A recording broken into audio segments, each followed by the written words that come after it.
This is Jamie Drummond for Good Food Revolution. I'm here with Martin Malivoire in his home on the Beamsville bench. How are you today, Martin? I'm good, thanks. Now we're here today to speak about Malivoire, about where it started and where you are today. So what are the most significant changes that you've seen? But let's wind it all the way back and tell us a little bit about where you started.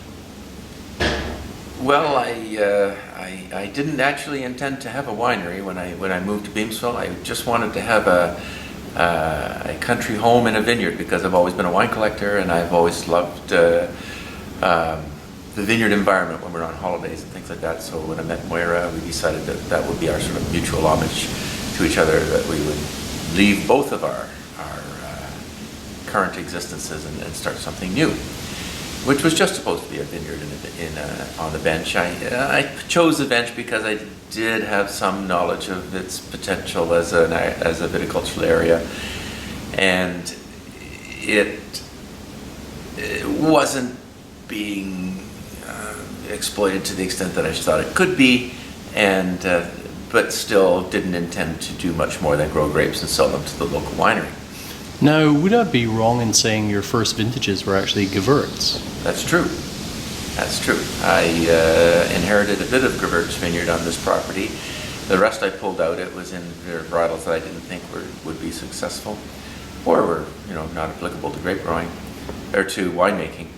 And Gewürztraminer was a good thing to sort of mess with, And I sold the grapes to another winery initially, and I thought that the wine could have been better. And so made the wine myself the next year, read a book.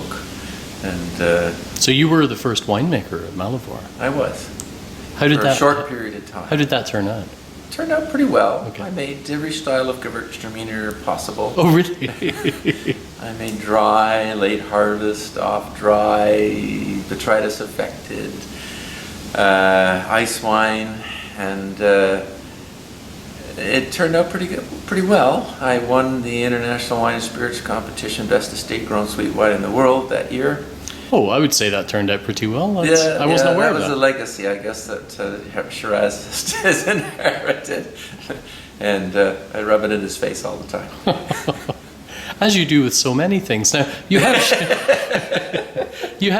Shiraz as your winemaker right now, but as I've noticed today throughout our tasting, you sometimes have quite conflicting views. And I find that quite fascinating as an owner and a wine lover, and someone who obviously understands how wine is made now. You have a very interesting working relationship with Shiraz.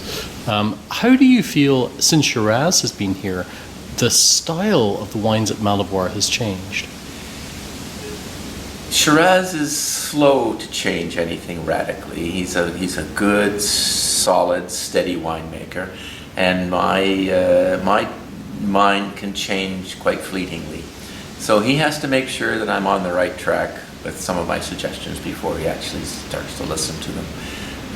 When I first started the idea of making a pale rosé, I was saying it should look like water. And he came up with something that looked a little too dark to me. That was, that's a demonstration of our conflict, but it's a good conflict. It's walk before you run, and he's very much of that discipline, whereas I'm a bit more volatile.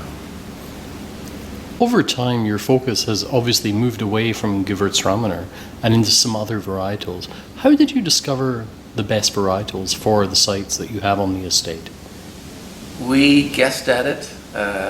Certainly Riesling would have been a good choice, but I'm not a big fan of it. And I thought Chardonnay would be very good. And Deborah Pascas and I worked on a clonal selection for planting Moira Vineyard, which worked out very well. We also planted Pinot Gris and Pinot Noir, which we still grow Pinot Noir here. It's a bit of a challenge to make a good Pinot Noir with any grapes found in Niagara, I find. Certainly make a much better rosé. And the Pinot Gris we pulled out and replanted that in another clone of Pinot Noir in order to give us some more depth and variety in that clone, or that varietal. Would you say that since you first started with Gewurz and then went through other winemakers, yes, you have moved through other winemakers, to today, that the winemaking style has changed somewhat? We've always been pretty minimalistic in winemaking. There hasn't been a lot of messing around trying to do different techniques. The worst it gets is we go to a heritage site, let's say like Beaujolais, where we look at how wine was being made there for years and years and years.